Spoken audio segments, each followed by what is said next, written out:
Happy wedding anniversary Purusha. My sweet பொண்டாட்டிக்கு happy wedding anniversary. நீங்கள் love மேரேஜா?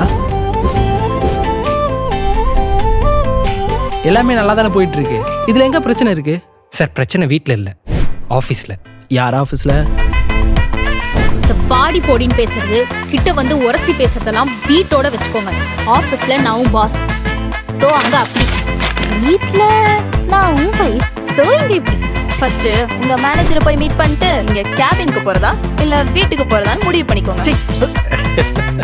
நீ மாசுல இருந்து வந்த மாதிரி சிரிக்கிற லவட்டே கப்பா. நீங்க ரெண்டு பேரும் தான் உங்க டீமோட சீனியர்ஸ். நீங்களே இப்படி ஒழுங்கா பொறுப்பு இல்லாம நடந்துக்கிட்டா உங்க ஜூனியர்ஸ் எப்படி பெர்ஃபெக்ட்டா இருப்பாங்க? அதெல்லாம் தெளிவா பசங்க கிட்ட சொல்லிட்டேன் மேம். எங்க ரெண்டு பேரையும் ஃபாலோ பண்ணாங்கடா, மேடமை ஃபாலோ பண்ணுங்கடா ஸ்ட்ரிக்ட்டா சொல்லிட்டோம். டைம் பஞ்சுவாலிட்டி சொன்ன மேடம்.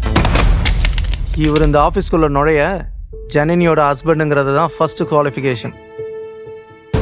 குடிகார லேட் கம்மர் சுப்பீரியருக்கு ரெஸ்பெக்ட் கொடுக்க மாட்டேங்கிறான். புருஷன் முன்னாடி ரெண்டு பேரும் சேர்த்து டெர்மினேட் பண்ணுங்க. அந்த கம்பெனிக்காக டே நைட்னு ஒழிச்சது அவன். சார் நான் பர்சனலியும் ப்ரொஃபஷனலியும் வேற வேறையா தான் சார் பார்க்குறேன். பாய் மூரி, உன்னோட பிரஸ்டீஜ்காக என்ன நீ பலிகாட் ஆக்கிட்டு இருக்க? ஒரு பொண்ணு கல்யாணத்துக்கு முன்னாடி சிந்துற கண்ணீர் வேற, கல்யாணத்துக்கு அப்புறம் சிந்துற கண்ணீர் வேற. இனிமே நம்ம ரெண்டு பேரும் சேர்ந்து வாழ முடியும்னு தோணல ஜனனி. ரெண்டு பேரும் மேரேஜுக்கு முன்னாடி ஒருத்தர் நல்லா புரிஞ்சுக்கிட்டீங்க. ஆனால் இன்னும் மேரேஜுங்கிறத ஒழுங்காக புரிஞ்சிக்கல.